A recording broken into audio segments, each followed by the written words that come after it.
Welcome everyone to the Markout Podcast. We're back again for another episode. It is graveyard time, morning time. For me at least. It's not that early for everyone else, but for the love of God, it feels very early. Dustin, how's it going, man? It's going good. I'm in a great mood. We got Mr. Grouch over here. He doesn't like having to wake up at normal times of the day. But anyway, WrestleMania was last weekend. It was pretty good. Devin, if we can, just very quick, how did you like WrestleMania? Uh Shake the cobwebs out, get the sleepies out of your eyes. How did you like WrestleMania? WrestleMania was okay. I liked every single celebrity match, and every match that was with actual wrestlers was poop. Well, I don't think every match with wrestlers was poop, but the rest of the celebrity, I can't talk. The celebrity matches were better than expected. My favorite, obviously, was the Pat McAfee until the end. No spoilers, but Well, yeah, but overall, I mean, I didn't sit through a lot of it. I have to go back and watch it, but obviously, your boy was right. 2 for 2. I was right about Stone Cold, and I was right about Johnny Knoxville. I was right So I'm about at. McAfee. What did you say? You said he was gonna lose, dude.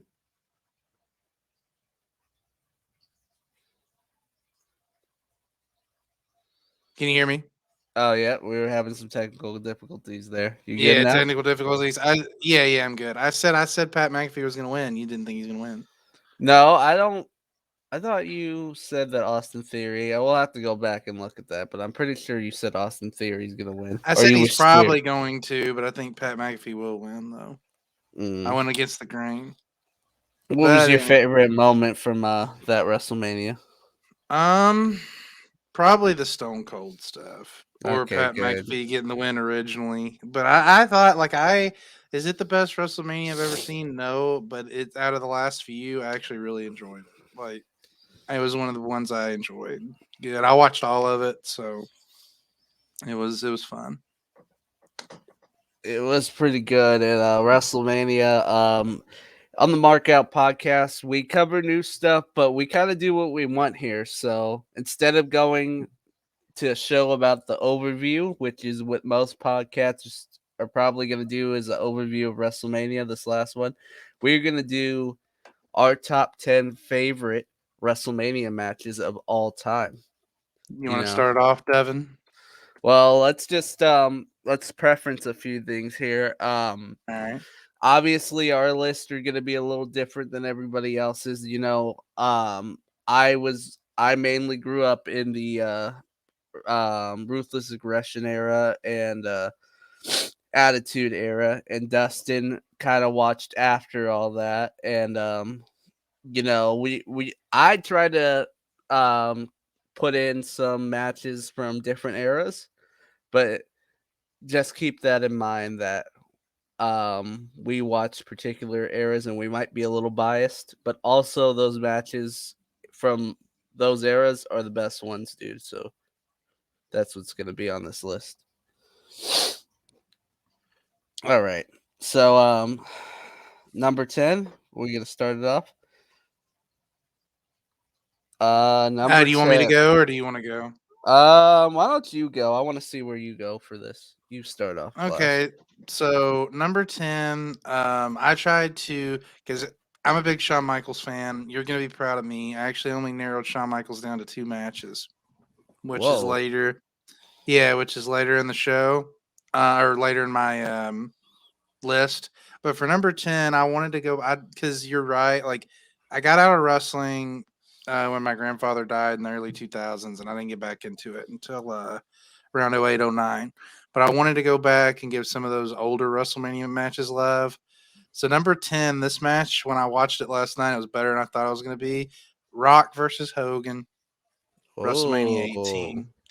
Yeah, I put that at number 10 on my list. It was a good match. The crowd was really into it. In my opinion, probably the best Hulk Hogan match I've ever seen.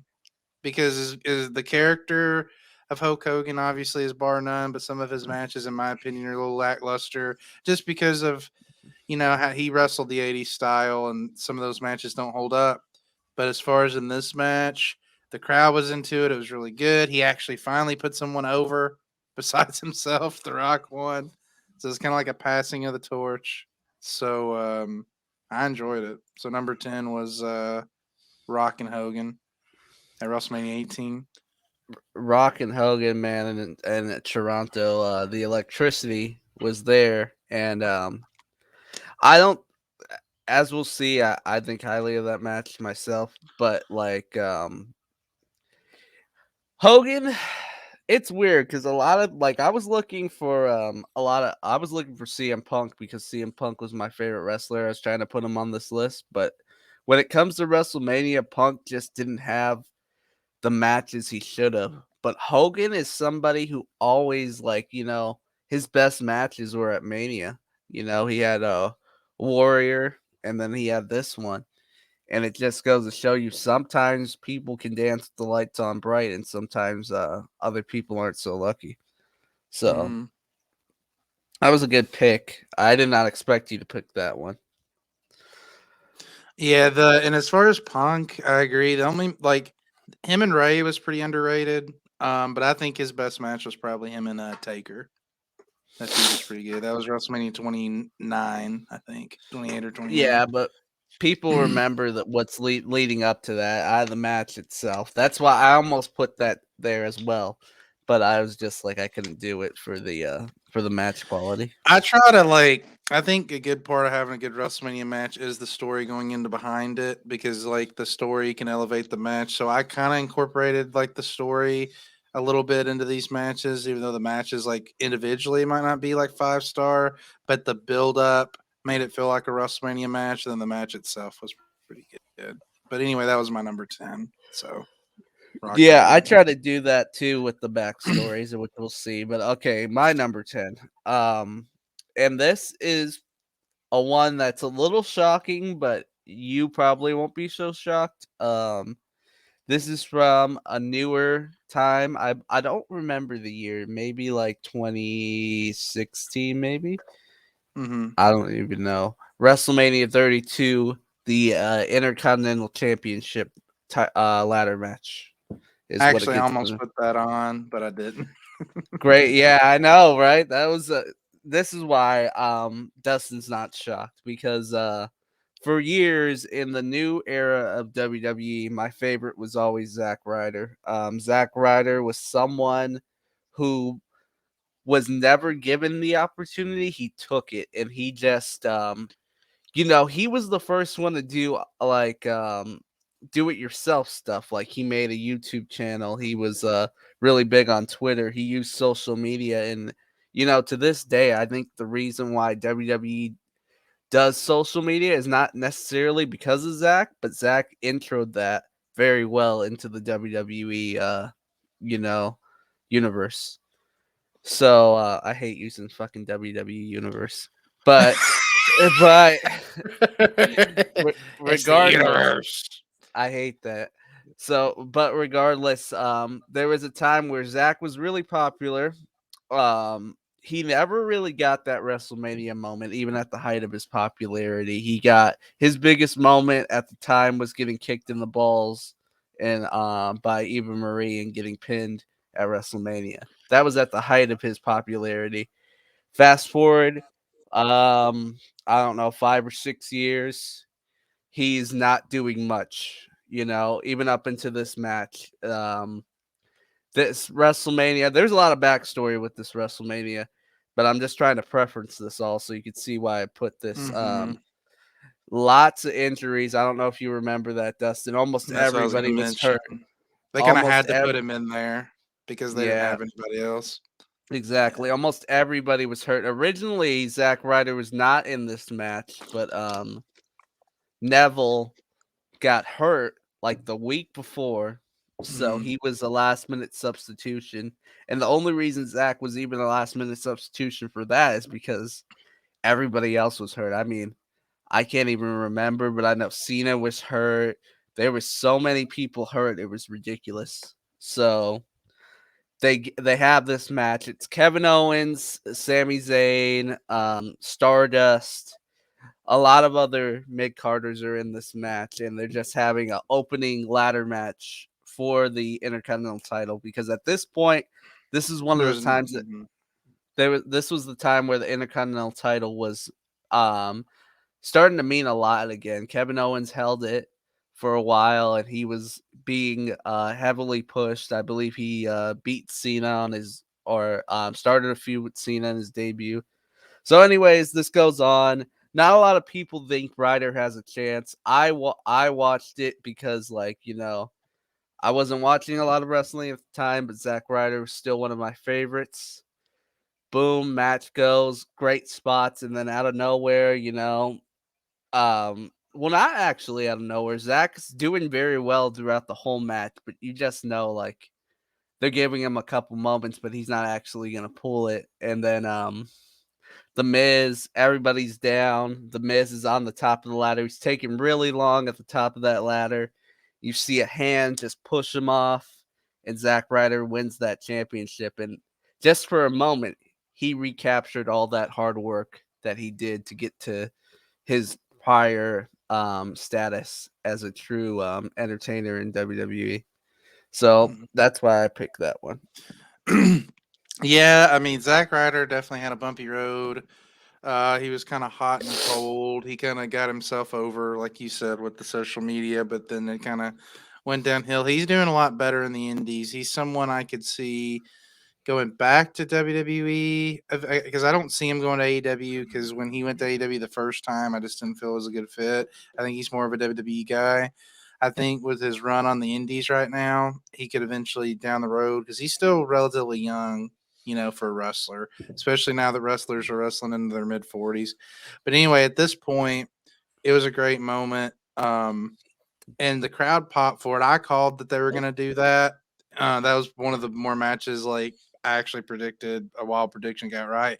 And it was just because that WrestleMania, like they needed like a really good way to open the show because like the matches on that card were very like heel like favored. Like the League of Nations beat the New Day, Jericho beat AJ Styles, Charlotte Yeah. beat Becky and Sasha, like Lesnar beat Ambrose.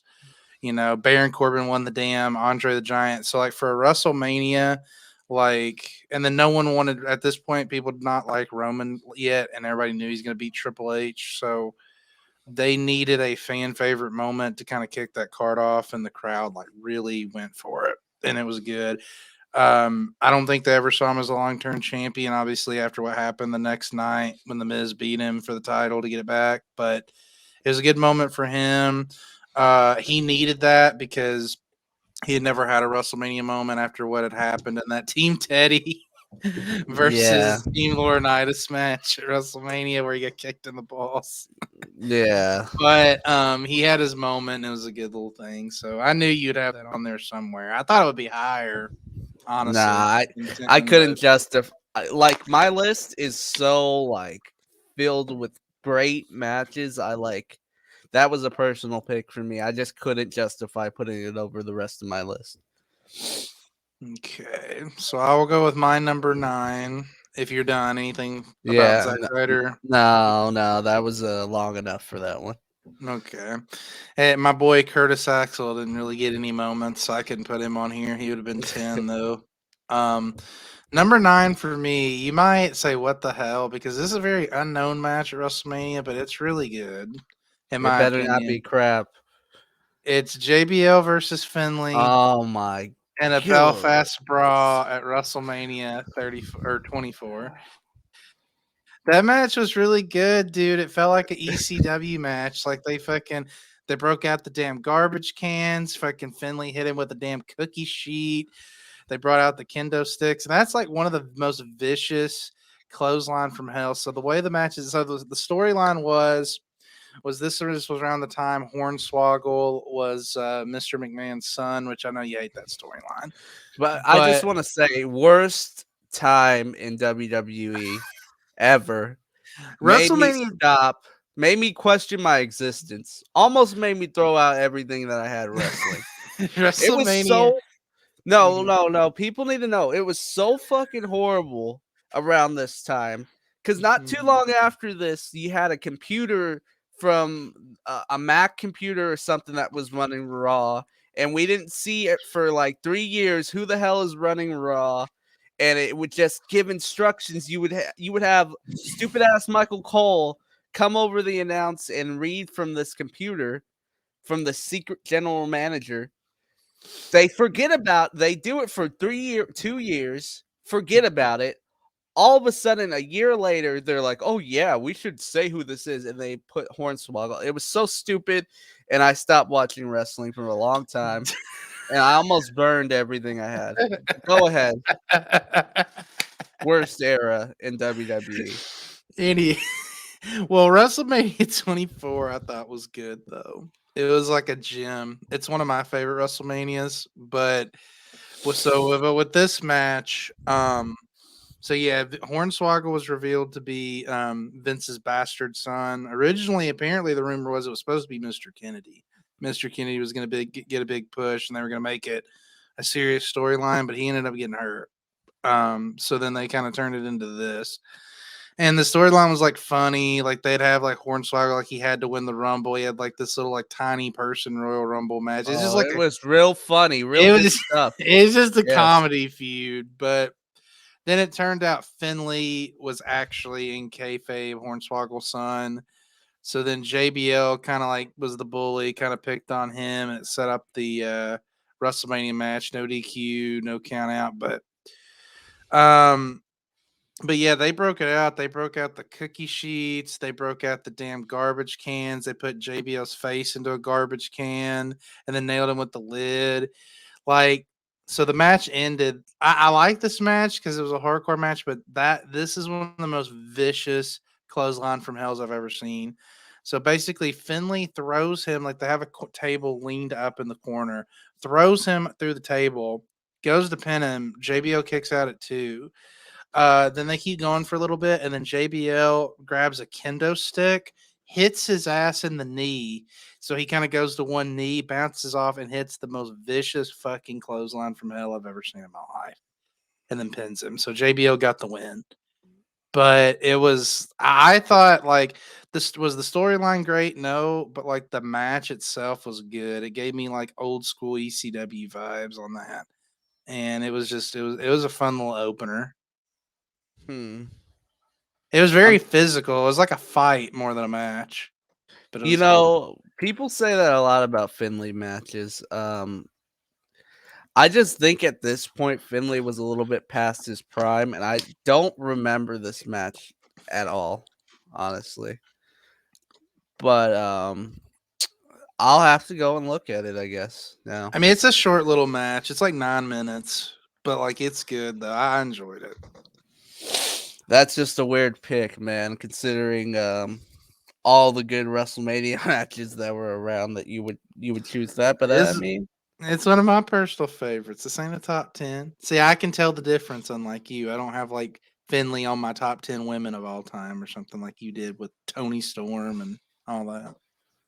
Tony Storm Or is not on here. Tony Storm, but Tony Storm is not on my list. But you I was put gonna say But yeah, putting Britt Baker and fucking Dakota. That's who it was, Dakota Kai and all that shit on there.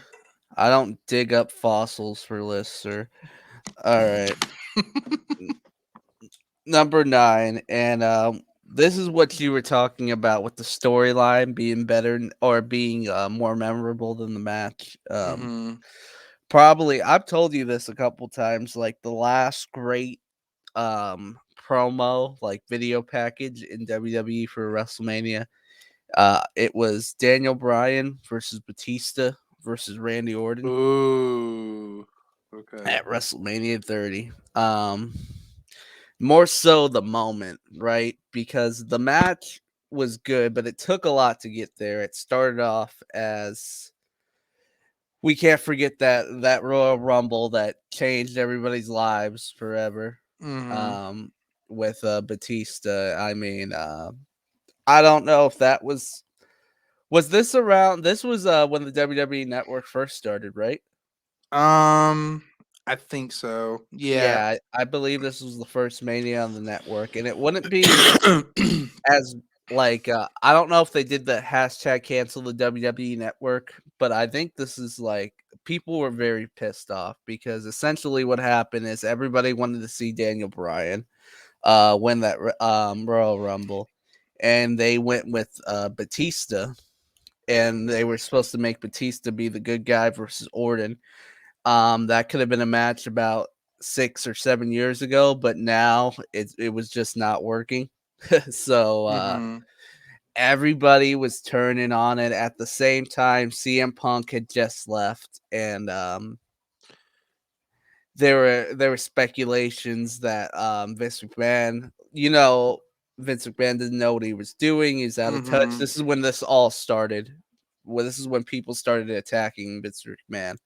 So they kind of took a situation that could have been really bad. They called an audible, and they started feuding Daniel Bryan with Triple H, and just screwing Daniel Bryan out of opportunities. But the fans got behind Bryan, and they did stuff like they flooded the ring, and they did all this crazy stuff for him. And eventually, it set up to where Daniel Bryan had to beat Triple H at WrestleMania, and then once Mm-hmm. he did that, he could get into that triple threat. And it was kind of reminiscent of Benoit and Triple H and Shawn Michaels a little bit. But Mm-hmm. this one, the difference between that match and this one was like way more fans behind Bryan, I believe. I mean, people were behind Chris, but people were really behind Bryan in this one. And it goes down as probably one of the realest wrestling moments because it was like a guy who the fans personally picked to win this match and to like be Mm-hmm. the guy. He finally got it. Yeah, they obviously you know how much I love Daniel Bryan. Um, so like this match was like it's on my list. It's a lot higher though. Like, Ah, this is one of my, interesting. but this was one of my favorite moments in wrestling. Just the build up, everything he went through, the story that they told. I'm glad because yeah, like you said, they did call an audible. It was originally supposed to be Batista and Orton, and they were trying to get Batista over as a face, and it did Yeah. not work. So they audibled it and they threw Bryan into the match, which was good. I think it's one of the best WrestleMania moments of all time. It's right up there with Eddie, and others winning the title, and Cena and Batista winning the title at WrestleMania and all Oh that. So I yeah. think it's right up there with that. So you don't have to tell me about that match, but you did a good job doing the overview because they built that story for like over a year, or not over a year, Yeah. but close to a year. It was like 9 months because like they started telling that story at SummerSlam the previous year, and then it paid off at WrestleMania. It's crazy to think that like because that's one of the when you think about wrestling, it's like were they really gonna just have Daniel Bryan fight Sheamus again? Like some of those things I just don't believe, man. There's no way you could have not. Looking back on it now, how can you have not made that match or did something with Daniel Bryan? Well, apparently the rumor was that they go back years later was it was still going to be the same. It was just they were going to do the payoff was going to be Bryan and Triple H, but it Ah, wasn't going to be for him because Bryan beat Triple H to get into the title match. They yeah. added that in, but originally it was just going to be Bryan versus Triple H. We'll see. And then CM Punk says he was supposed to. CM Punk leaving kind of really got that ball rolling as well too. There's a Hmm. lot of moving parts. If a lot of things didn't happen, we wouldn't have that match. Yeah, I know they said Punk was going to fight Triple H too, but yeah, like I don't know. At the end of the day, the rumors and stuff don't matter. It's just it was a good moment, and Yeah. I enjoyed it. I feel you're gonna hate me for my next match. Is it something you're gonna be a hypocrite about? Is it like, yeah, go I ahead. don't know if it is or not. I don't know how you're gonna take this. I mean, it's a good match. Like everything that I've seen, because I like this match, and I just wanted to see what everybody else thought about it too. And Mm-hmm. it has favorable, but WrestleMania 22, Mickie James versus Trish Stratus.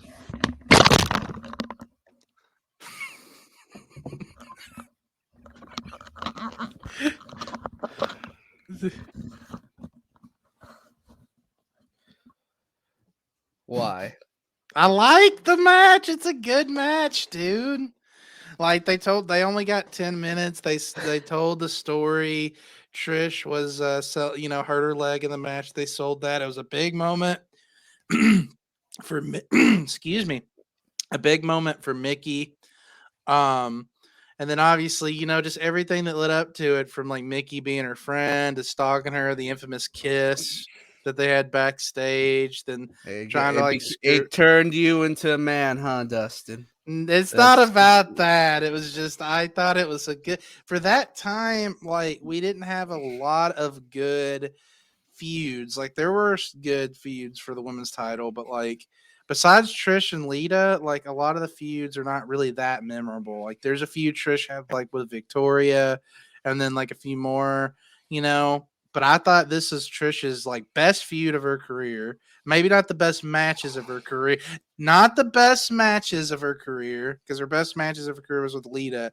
The rivalry with Lita was better, but as a one-off feud, and the story that they told and the way it ended, I thought this was the best feud of Trish's Oh, it was career. a great story that they told, that she wanted to rape Trish in the backstage area. That was great. And then let's not forget the whole thing that's cut out that you can't even see The anymore, dude. lick, the lick. The lick. Yeah. You can't even. We shouldn't even say it because we'll get taken off of YouTube. But if you just look up Mickie James versus Trish Stratus original ending, if you don't know about it, like, I can't believe you put this. This is horrible. This is the worst pick you've ever made.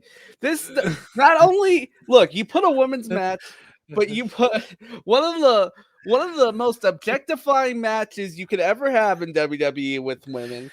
I You like picked Mickie you James. I picked thought a it was a really good match. it was not good. It was not good. There was a lot of mess ups. Mickie James was young, and Trish was not good enough to carry her at this point. And it was all over the place, dude. I can't believe you put this there. Bret and Stone Cold are pissed. They're on this list, my list, and they're probably not on yours. They got bumped by by a Did you know Mickie oh, it James hurt. came up with this storyline though? I bet she did.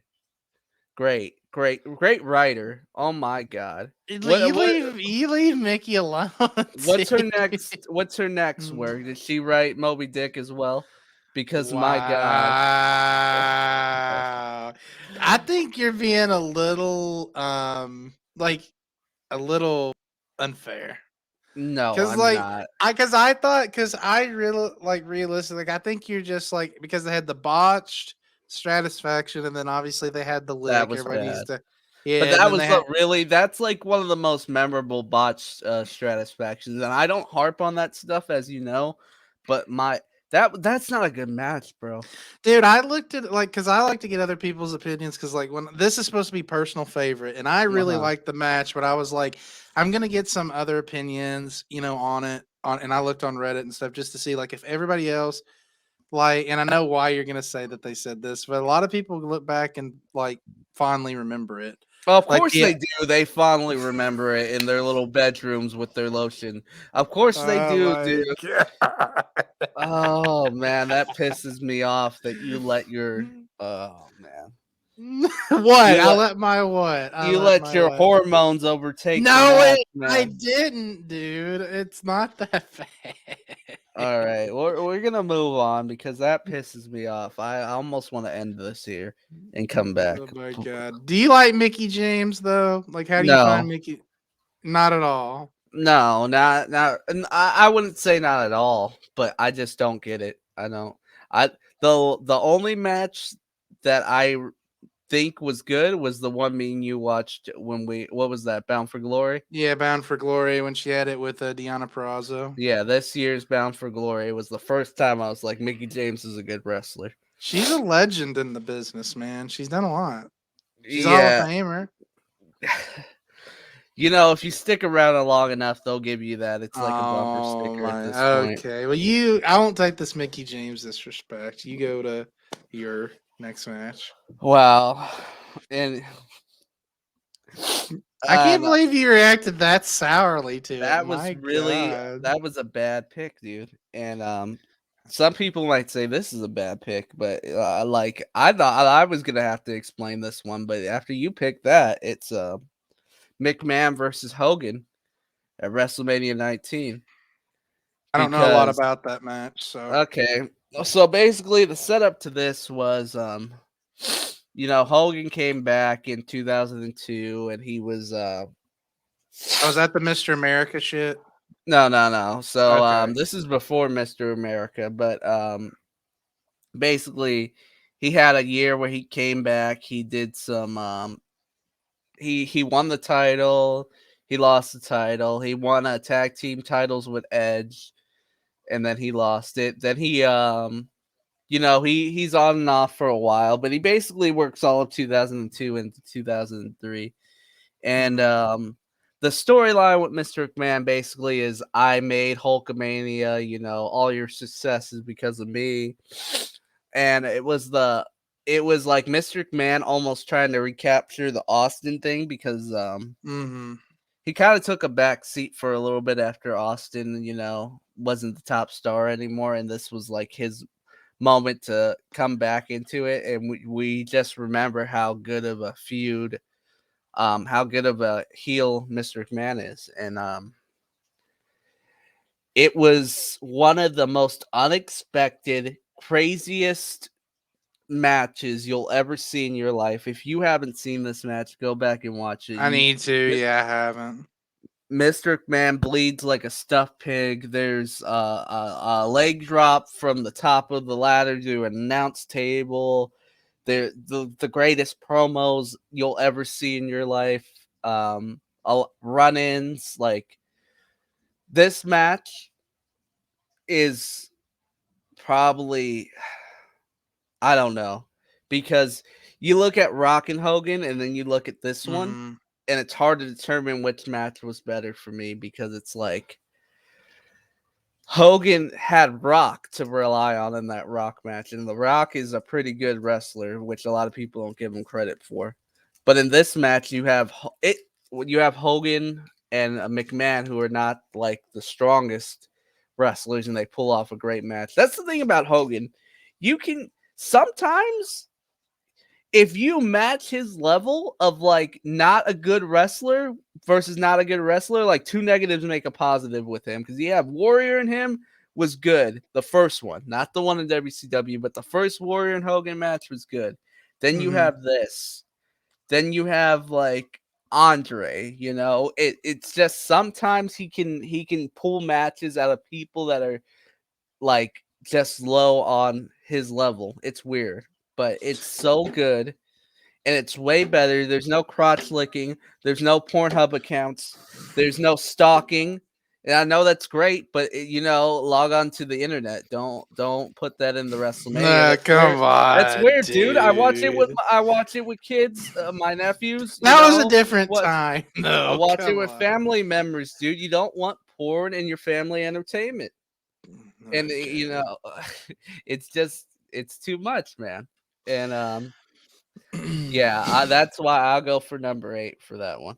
I mean, it sounds good. Like, I will give Hogan this because I respect Hogan, but you're a bigger Hogan fan than me. Even though, like, objectively, like, it's just because of the style. Like, it's not really like harping on Hogan. It's just like that style. Obviously, he had good people, but a lot of that style doesn't hold up. But I will give Hogan this. Almost any big match, especially at WrestleMania that he's been in, his presence in the match holds up.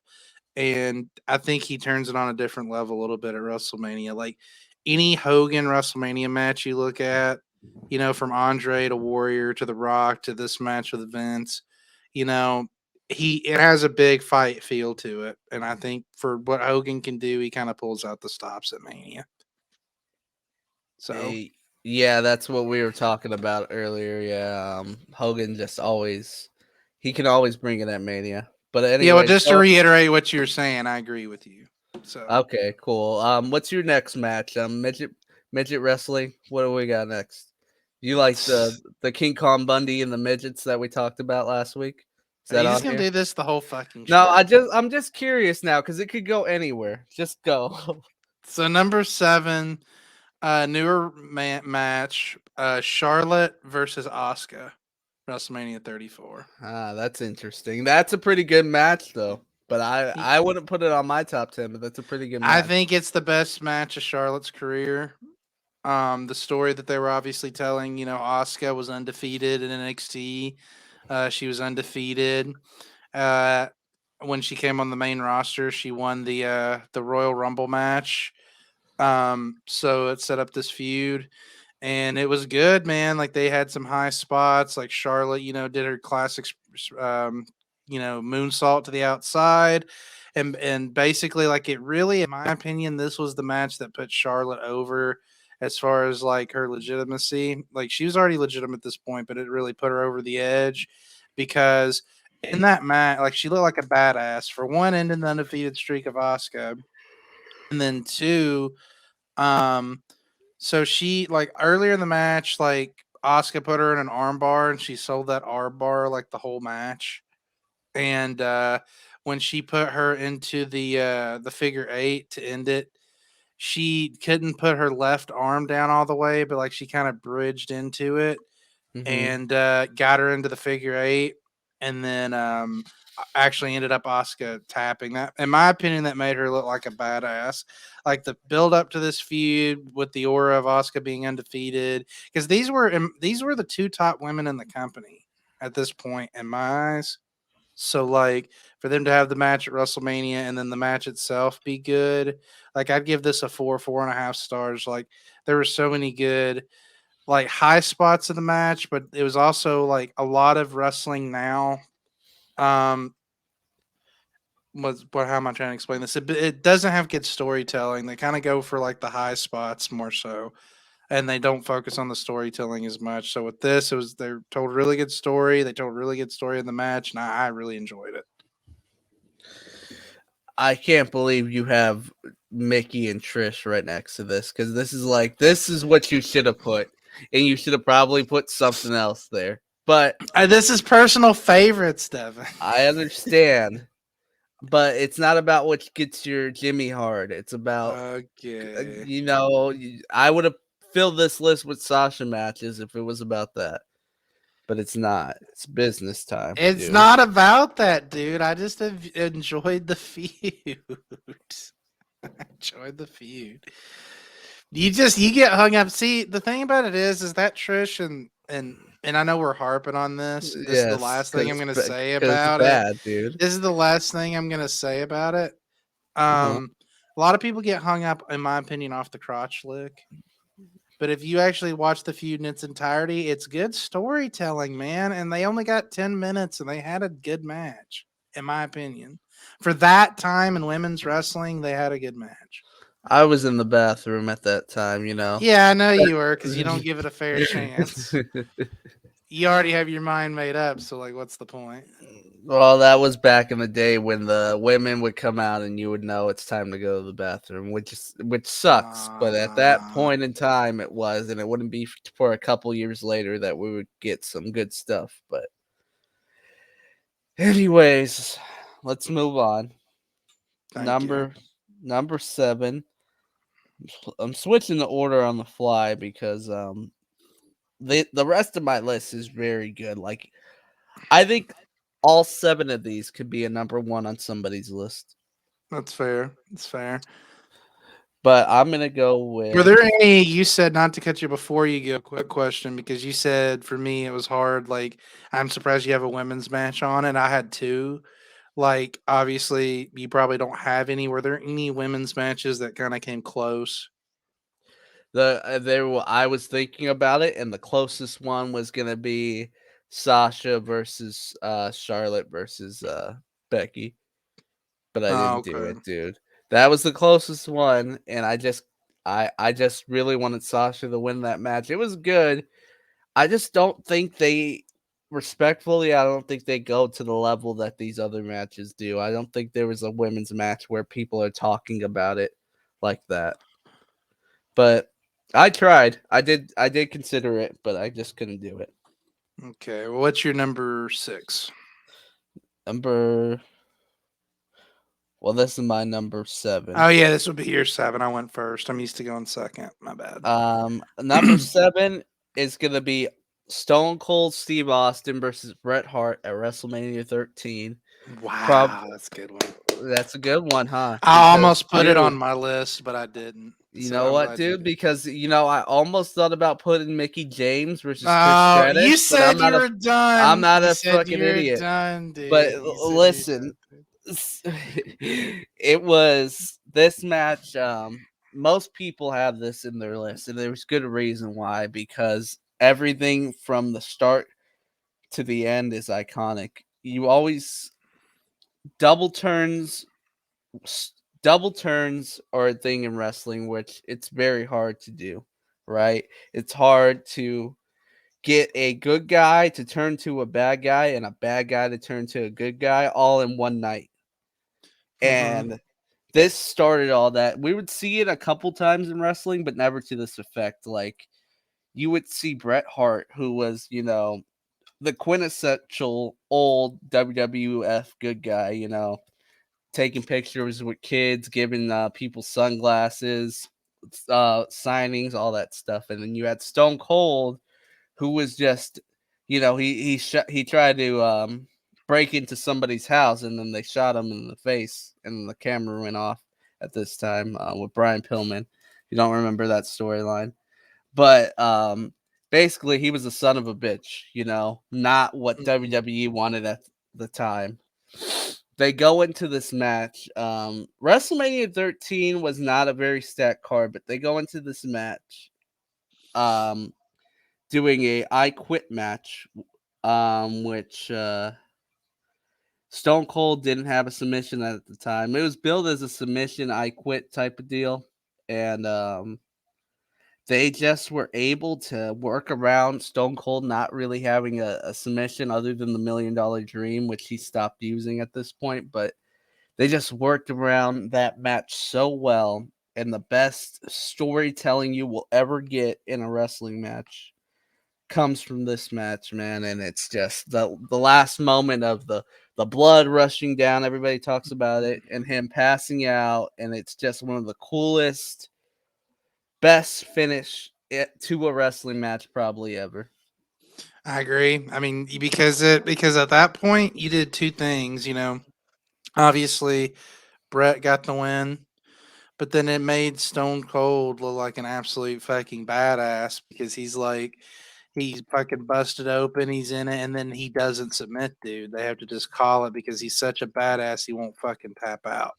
Yes. And he fucking so I agree with you. I almost put that on my list. Like if I were doing a top 10 WrestleMania list of all time and it wasn't like our favorites going into it, that would have definitely been on my list. But for my personal favorites, I didn't want to, as you Hmm. accused me of doing on this show, just pander. So I did Yep. my personal favorites. I'm not a pander, but yeah, like I'm glad you put it on there. Kissing the ass. Hey Jason. Hey Jason. I don't kiss anybody's ass, damn it. You're But pandering. but That's funny. but yeah, like no, I'm glad you put it because it is a good match. I don't think Bret Hart's ever had a bad match in his life. And then you have Stone Cold too, and it was just really good. And I Yeah. agree they worked around Stone Cold not having a submission. So It was awesome, and I put that one kind of low because it's not my favorite, but mhm. objectively, I watched that match a lot, so it's a very good match. All right. Number 6. I really like this match. I don't know if you've ever seen this match or not. Um Matt Hardy versus Jeff Hardy Extreme Rules match, WrestleMania 25. And this is where it comes for you being in that era. This is why you went with that, but not hating on it. So go ahead and explain. It was so this feud basically got set up because Jeff Hardy finally got over the mountaintop. He won the WWE Championship, but then he goes into the Royal Rumble, and or before the Royal Rumble, like the pyrotechnics go off. I can't remember if they did that on SmackDown or the Rumble, but the pyrotechnics go off, and during their entrance, everybody's like, "Oh shit, is this real?" But a storyline. So Jeff Hardy ends up losing the WWE championship. I believe he loses it at the Royal. I'm a little iffy on the timeline, but I believe he loses it at the Royal Rumble to Edge. So then, excuse me. So then, he accuses Edge of doing it, cheating, and Edge is like, "Listen, I'm the radar superstar. I would see why you would think that, blah blah blah, but I didn't do this." Yeah, it was the Royal Rumble. I had to confirm. Yeah, he beat him at the Rumble, but yeah, so he accuses Edge of it, and then it turns out it was Matt Hardy, his own Mm. brother. His own brother cost him the WWE Championship. So then it's like, why did you do it, Matt? And it just it's the jealousy. He's like, I should have gotten that opportunity. That should have been me. So they have the blow off feud at WrestleMania.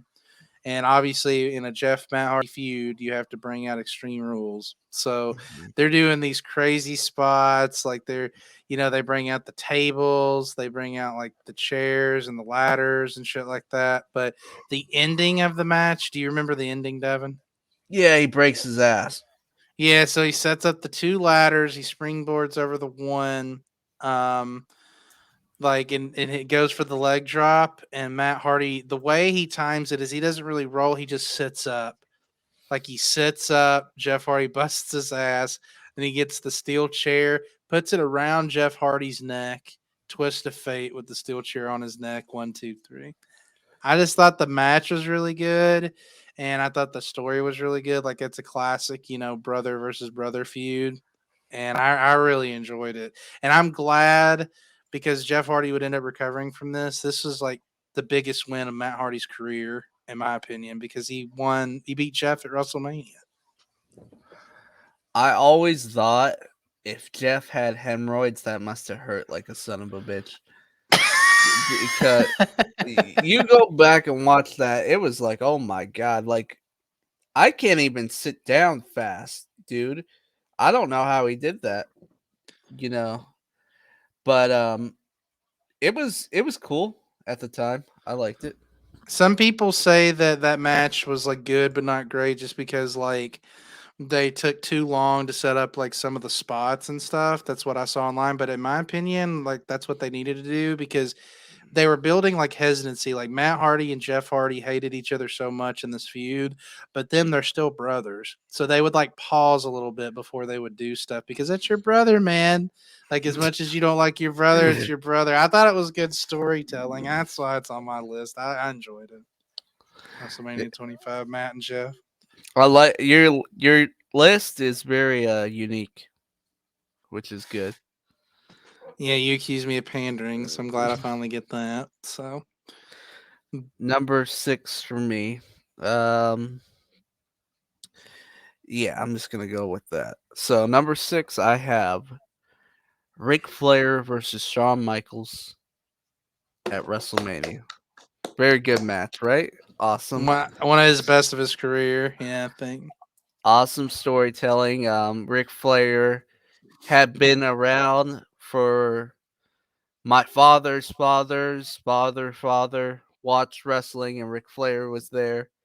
You know, Mm-hmm. he went to the before he was limousine riding and jet flying. He was dinosaur riding and you know cooking fire, all that stuff. But then he got into wrestling. He's been there forever at this point.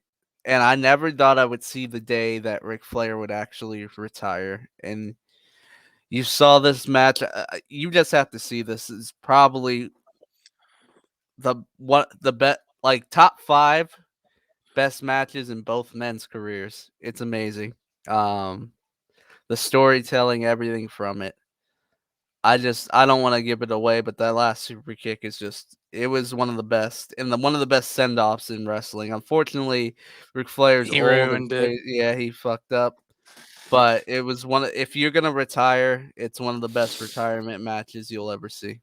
I agree. It's on my list as well. You're stealing some of mine, but yeah. I mean, I love this match. Like, this was the first Shawn because I had to go back again. I was out of wrestling for a while, so like when I got back into watching it full time, this was the first Shawn Michaels WrestleMania match I saw.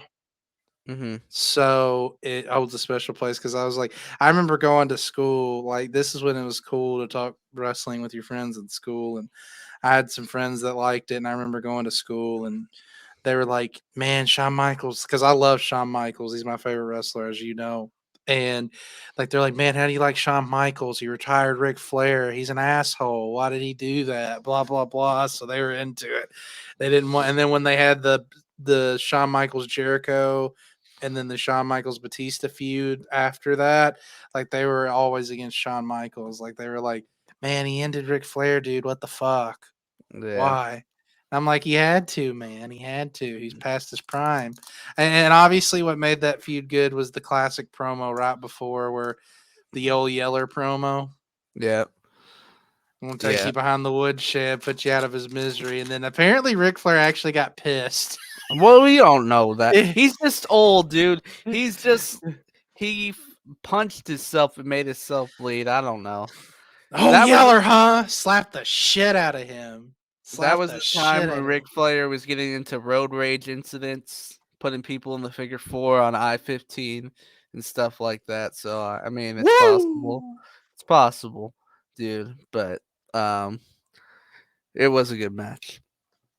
I'm glad you put it on there, man. I know it pains you to put a Shawn Michaels match on there, but Oh, Shawn Michaels is on my list like two more times. I know one of them. He's Mr. WrestleMania for a reason, so you I gotta have just, him on yeah, there. and if I like, I know this is supposed to be my personal favorite, but at the same time, I didn't want to have like 5 or 6 Shawn Michaels matches on there because every Shawn Michaels match he's been in, I've loved. But yeah, I had to so stop myself too, man. There's a lot of good Shawn Michaels matches. number 5. I think you'll like this pick. I think it'll be a respectable pick for you. Um, Okay. Mick Foley versus Edge, I WrestleMania thought 22 about it, hardcore dude. match. I thought Yeah. about it, I dude. love That's that a good one. match. I love that match, man. Like that was Mick Foley's last great match in his career. Like he turned back the time. They did all the cool stuff. It's like obviously everybody remembers like the flaming table spot where he spears him through, but like there's a lot of good spots like when Edge like wrapped his waist with the barbed wire like Mick Foley's, and then like when Foley hit the cactus clothesline while Lita was on his back, Yeah, and then Edge's fucking like arm was just busted open, dude. yeah. And I gotta give credit because I like to give shout outs. Like I mentioned them on the last project that podcast that TGR Wrestling. They do a lot of really good reviews. If you want to just go back and like be reminded, you need to go back because I pulled a lot off Reddit, as I watched them. I went back and like watched most of these again, except the ones that like I really knew this match. I didn't have a chance to go back and watch it, but like just reading through, like it reminded me. It's like when I went through that review, it reminded and read it, it reminded me of like some of those spots, and I forgot about Edge fucking his arm up. Yeah, that was iconic, dude. That was a good match too, but Mick Foley would kind of go into a resurgence that year. He had some. That was the last great year of Mick Foley because he had a good match at SummerSlam that year with Ric Flair. But Hmm. overall, that was a crazy match. That was a good match. I love that match, dude. I can go back and watch that every day if I had to. Mick Foley and Edge. So anyway, what is your number 5? Number five is one that not a lot of people remember, but unlike Finley and JBL, it's actually good, dude.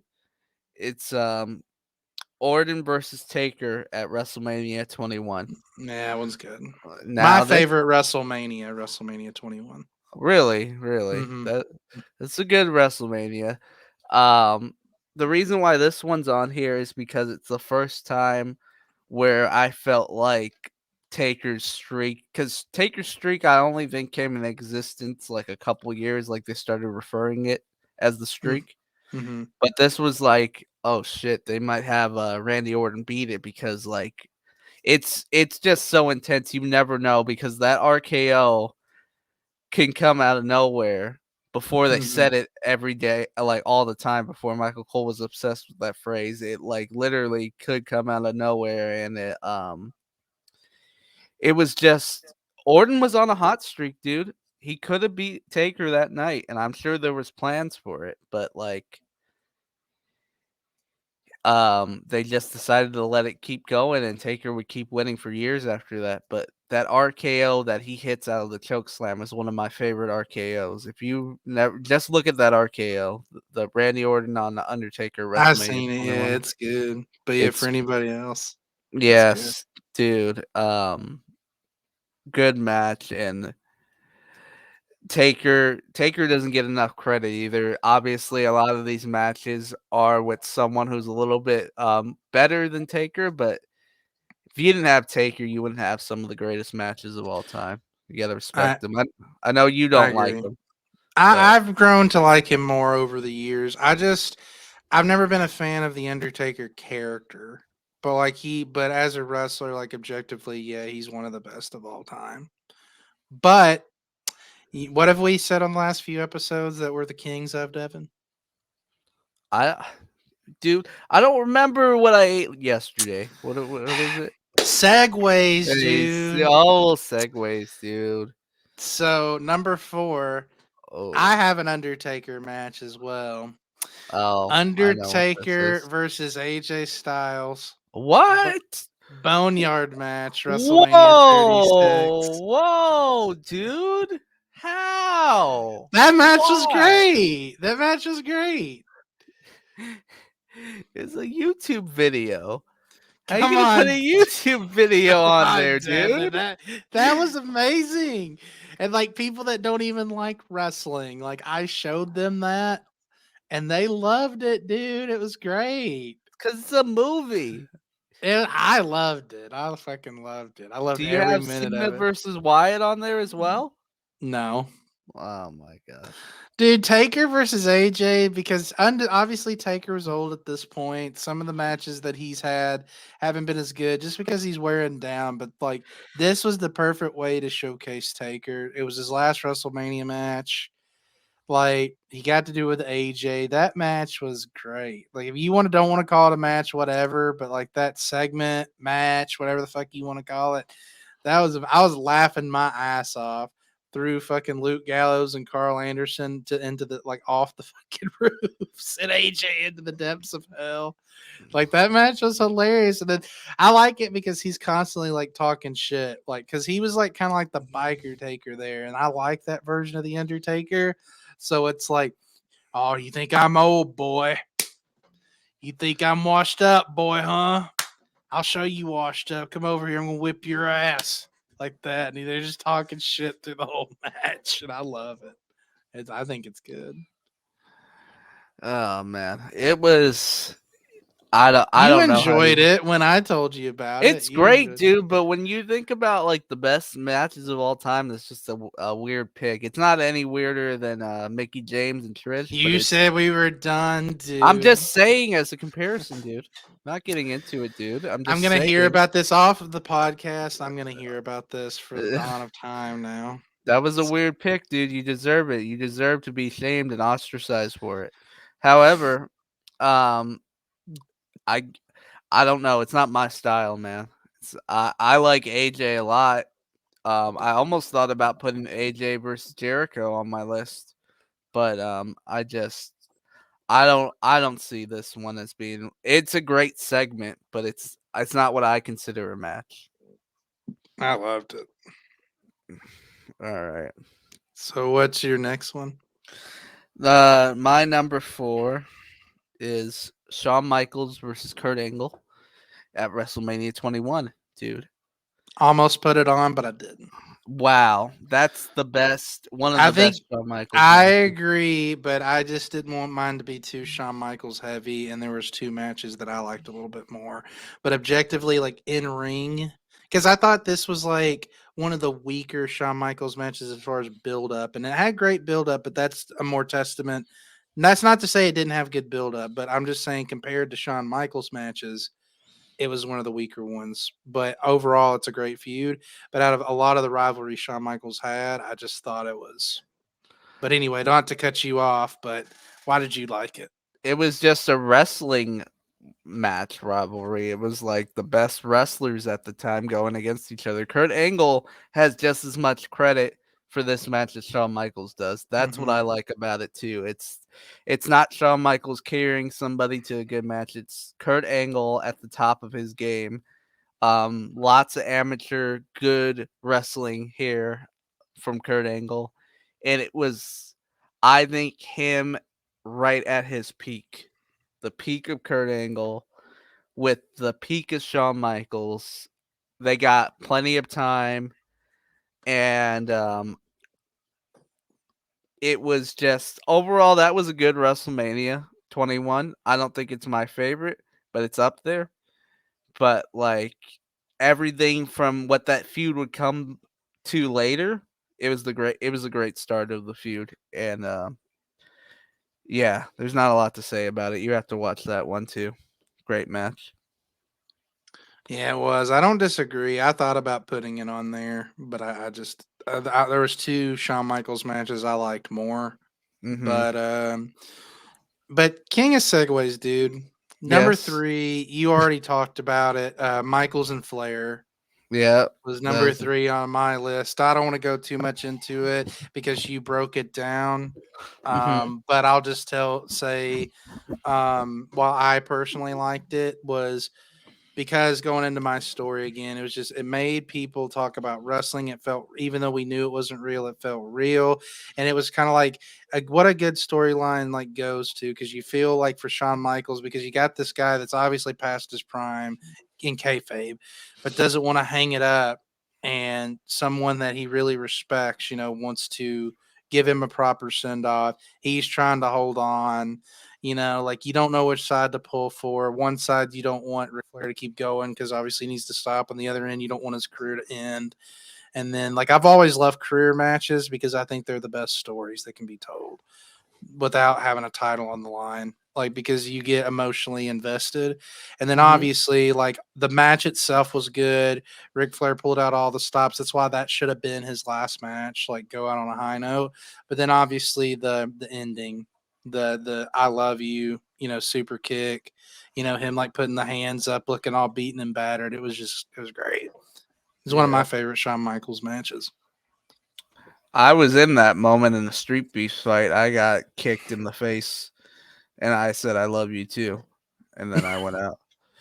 But it was cool, man. It was cool. It was. What do you mean you went out? Because I haven't gotten to see your latest fight yet. I want to. Are you Oh done? no, no! I'm not done. But it's not this match. It was my first ever match. I got kicked in the face pretty hard. Okay. Yeah. I was wondering. I'm like, does that recently happen? But you're such a better. Just go off wrestling for a little bit though. He's Jason's probably going to say I'm kissing your ass because my friend. You're my friend. I'm expecting the graphic just due to consistency.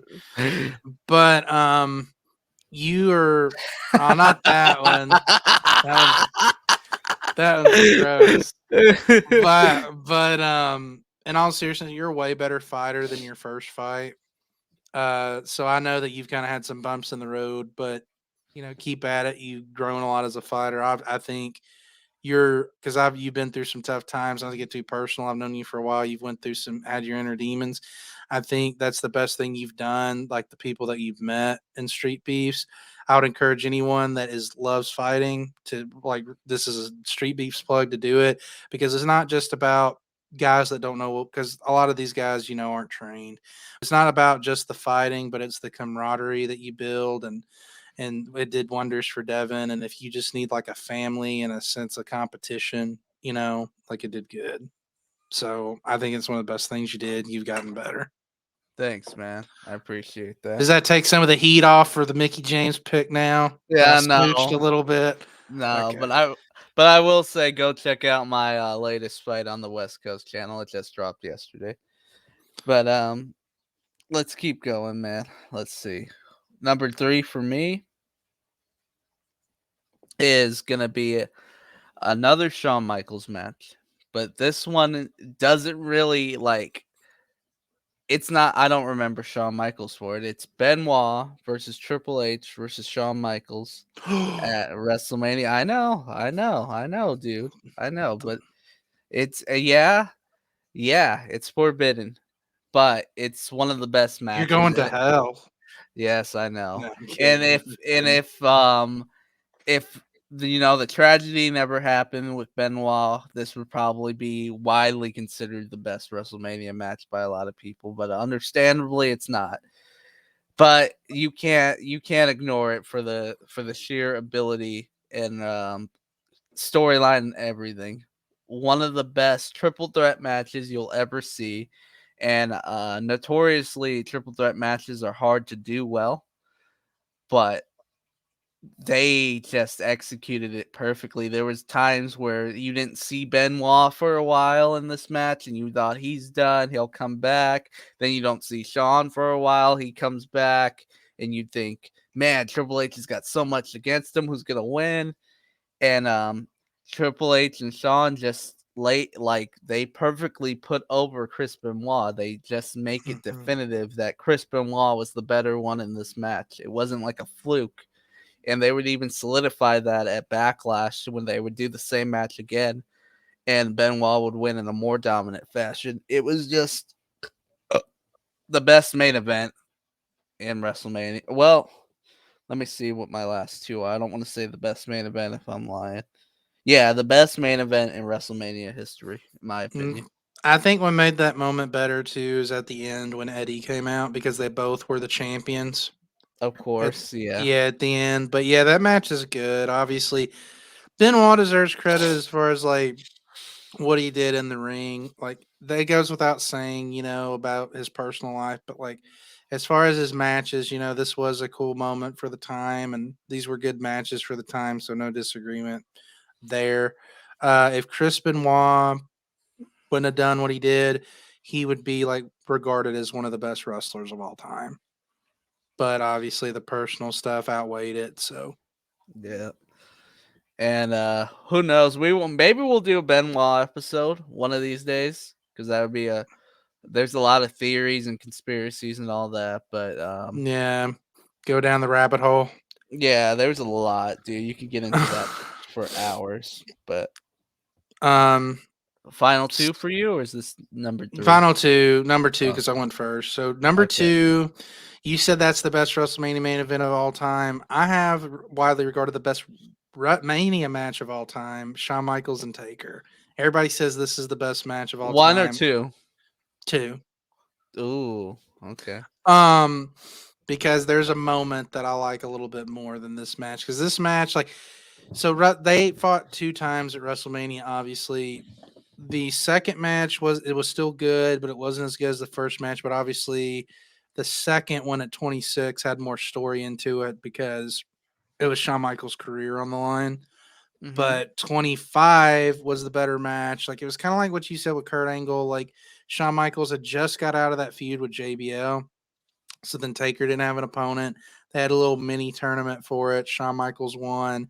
They kind of did the whole good versus evil thing. Shawn Michaels' entrance at WrestleMania was funny when he had the Undertaker like attire on and came out from the rafters and like then took it off versus Undertaker came up from up the ground. So it's kind of like Michaels was descending from heaven, and Undertaker was coming up from the depths of hell. So that's the storyline. But the match itself was good. Um, really good, memorable moments. Best Shawn Michaels match I've ever seen. Even though I'm not a big Undertaker fan, like Undertaker was amazing in this match too. The ending was good because they hit each other with everything that they had. There's multiple times that you thought Michaels was done. Mm-hmm. I legitimately thought at one point Taker was done. I remember watching this with my friends, and obviously the ending when Michaels went for the moonsault and Taker caught him in midair and hit the tombstone. Like it was good. I mean, it's in my opinion, it's the best WrestleMania match and best match ever of all time. False finishes in that match were crazy. Like, people always do the 1, 2. Oh no, he got out. But like in this one, dude, there were so many times where if you've never seen it and you watch it, you think, oh, it's over, but it's never over, dude.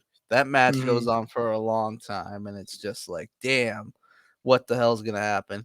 And they almost like at this point, a lot of us knew like the second one that Shawn was gonna probably not win because he was I on didn't his want him way out. to. That's why I hated Undertaker for so many years because I love Shawn Michaels. He ended his career, dude. Yeah, retired. But the first one, which I don't know, I would probably pick the second one too. But the first one, you might have not known because that was the first time they fought. But this one, everyone knew that Shawn was going out for, was going to be retired. Well, But I picked 25. I picked the first one. oh, I thought you picked the second one. You No, said I picked two. the first one. Well, I mentioned both, but I picked the first. The one at 25, I think, is better Oh, as far as okay, the match. Yeah. okay. I think two's better, but one is definitely the one that was everybody was on edge because you never knew what was going to happen. Hmm. Okay, so now good pick. I don't know what your number one is, but you said there was two Shawn Michaels matches. You said two. Hmm. So, oh man, okay, I know what it is. So my number two is Rock versus Austin 3 at WrestleMania 19. It's a good And one.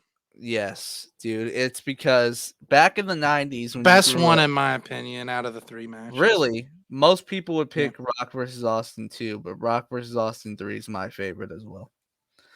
Um, Most people in the 90s, you grew up, you had Stone Cold and The Rock on the same show. They were both just as over with the crowd as the other one. Maybe Austin always had a little bit more, but they both, in their own rights, they were megastars.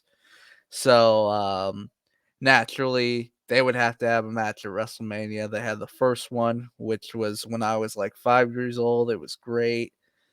And then they went and had another one at 17. That one was even better. And then this was like the twilight of both of their careers. Rock's going to Hollywood. Stone Cold's got a bad case of neck. He's going to be leaving for, you know, we thought forever, but he came back and whooped that ass a couple days ago. Never say never, dude. Never Wrestlers say always find a way to come back for one more. Yep. So the retirement was on the way for Stone Cold, and Rock wouldn't be too far after. So they have their last match at Mania, and Stone Cold actually collapsed. A lot of people don't know that he was severely dehydrated and collapsed the night before this match. And it was a little bit of speculation that he might not make it, but he got checked out of the hospital, came and put on one of the best matches now in terms of ability. Maybe not the greatest match, but in terms of storytelling and like just like the combination of the feud, it's a match you definitely have to watch the other two to appreciate. You have to watch Stone Cold and Rock 1 and Stone Cold and Rock 2, and then watch this, and then you'll get it because The Rock could just never beat Stone Cold, man. He was always great, but he can never beat Stone Cold. And then finally, with that third rock bottom, he beat Stone Cold. And, the genuine moment of The Rock beating Stone Cold at WrestleMania, it was great, man. And solidified him more so than he already had been solidified because that was his last obstacle. And Yep. it's fitting that he had conquered the last obstacle on his way out, essentially. Yep. That's why it's my favorite. Is I think the first two were good, but then like the build up to the third one, and then what everything that was on the line in the third one is what made it good in my eyes. So down the stretch, number one, you stole it earlier from me. Hmm. Daniel Bryan versus Randy Orton versus Batista at WrestleMania 30. That's pretty And bold for number one, but well, this is my personal favorite. And as yeah. much as I love Shawn Michaels, like I was also a very big Daniel Bryan fan. Daniel Bryan's like my second favorite wrestler of all time, right behind Michaels. And I just felt I was so invested in this story, man. And like when Bryan like won the title at SummerSlam, I was so happy. And then when Orton cashed in, I was like, "What the fuck?" And then the storyline had me gripping, and then the Yes movement, and then the match with Triple H, him winning it, and then this match, like again, like in my eyes, like when you're judging wrestling matches, Like match quality, like storyline is like secondary. Match quality is first, except Mm-hmm. at WrestleMania. WrestleMania is the biggest wrestling event ever. Mm-hmm. So the story going into it, I think, is more important because it's the end. It's supposed to be the end, and it's a big moment, and it can solidify a career, and it's just the spectacle of it. Like it's the biggest moment you can have in your wrestling career is winning like a match like that at Mania. So like the match itself, I thought is very underrated. Is it the best? No. Like probably like you said, Michaels and Kurt Angle, Michaels and Taker, were better matches, but just everything that led into it, the match itself, when Bryan locks in that label lock on Batista, the three, holding the titles above his head at WrestleMania, like that's what WrestleMania moments are supposed to be. Like that is the definition of a WrestleMania moment in my eyes, and it's right up there with Benoit, like, as far as like how it ended. So for me, that's why it's number one. It solidified Daniel Bryan's career, getting that win. And I was out of all the WrestleMania matches I've ever seen, I've never been like genuinely emotionally happy for a moment as I was in that match. And one thing we both didn't mention about that, we didn't mention Connor through all that stuff. And Yeah. you Yeah. know, wrestling fans are scum and they say a lot of bad things, but like that Connor stuff, basically what Connor the Crusher was a kid with a terminal illness. He was only like 6 or 4 or something like that, but he was basically on his way out, and Daniel Bryan made it very special for him. He got to sit front row. He told Connor that he was gonna he gave him the strength to win that match. Connor even got to go in the ring with Triple H and beat him. It adds to me, in my opinion. That whole thing adds from Connor They and Taylor. celebrated at the end too. Connor got to Yeah, go in and celebrate with him. yeah, it was all a good moment, dude. So that's why it's number one for me. That was good. That was a good pick, I guess, the way you justified it and laid it out. Um, and Wow. it's yeah, but you also picked a match that was low on your list, and I put it at number one, dude. And it's Hollywood Hogan versus The Rock at WrestleMania in Toronto, dude, because it was so good, man. You had the star of the 80s versus the star of the 90s together at WrestleMania, and you just something came over Hogan, man. That was the best. Like you said, the best Hogan match. It was not. It was one of, if not his best match that he ever Yeah, had in his career. I agree. Yeah, I And agree. the electricity, man.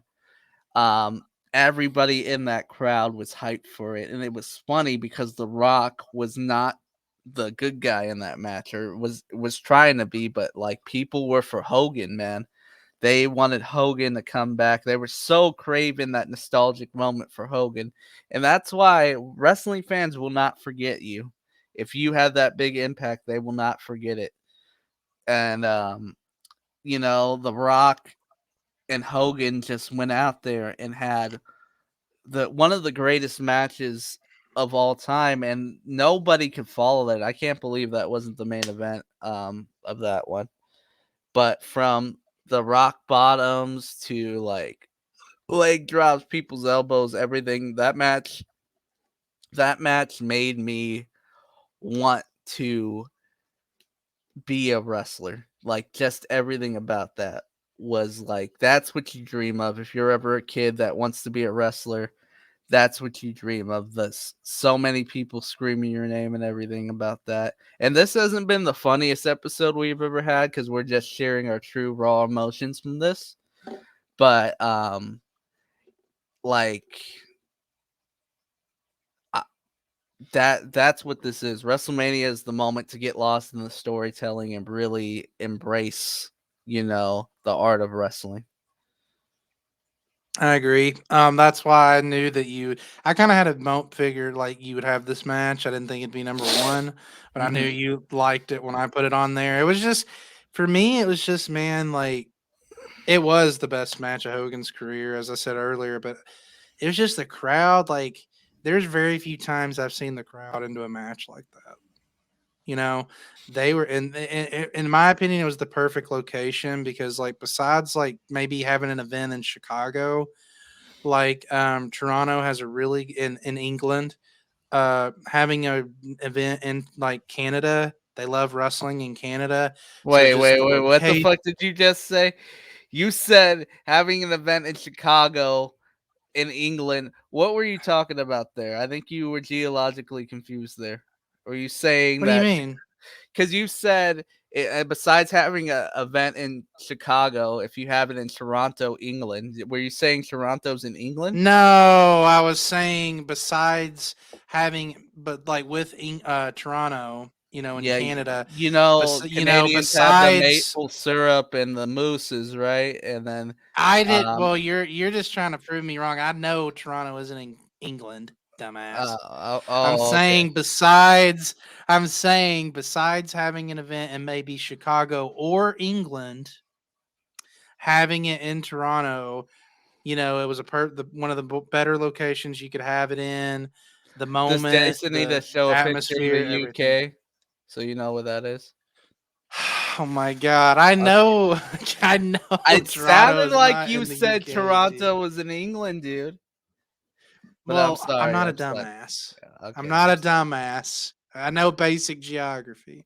All I'm right. saying like Canada is probably my point was to reiterate just to make sure I'm clear. Yes. Toronto slash Canada is like one of the best wrestling venues, like or locations you can have an event.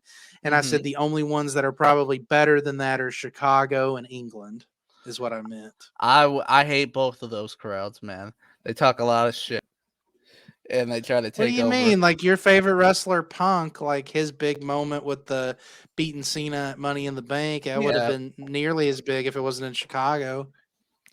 Yeah, but they get too involved. After that, they started to get cute, and I don't know, man. When you hijack a show, I'm not in favor of that. Like, say what you want, but when you start to make the show about you, it's a little bit weird, in my opinion.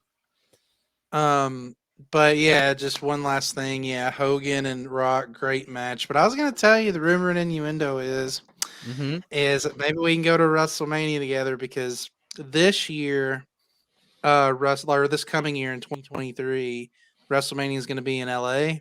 Mm-hmm. But then 2024, one of the main locations they might have it in is in Vegas. Wow, I didn't know At that. the because they have the Raiders stadium now. So they would Yeah, have it there at Allegiant. that So would be might have to cool. fly in again and go see a Mania, dude. Yeah, that would be cool. But we'll see. So, yeah, that concludes this episode. What is next on the docket? Are we gonna go for Well, NWO or are we gonna go for Brawl for All? NWO, brother. We got to hit the Uh, fans, brother. okay, we'll So go we for. got to I'm review really the excited for that. NWO I'm really excited for Brawl for All. Brawl for All. I We'll can't do Brawl wait. for All next. Our next two episodes are going to be NWO, and then we'll get into Brawl for All after. So those are our next two on docket. So make sure you tune in if you want to hear us talk about people beating the absolute shit out of each other. If you But are a next fight week, NWO. fan, if you are listening to the MMA hour, make sure you tune in for that Brawl for All. It is backyard fighting at its worst, and it's gonna be awesome. You are gonna see people that don't know what they're doing fighting, and it's gonna be funny. You're gonna see that shit coming up, or you're gonna hear about it. It's gonna be a watch along, so you can watch it too with us. So, That's all gonna be right, fun. all right, guys. Thank you for tuning in. We'll see you guys next week.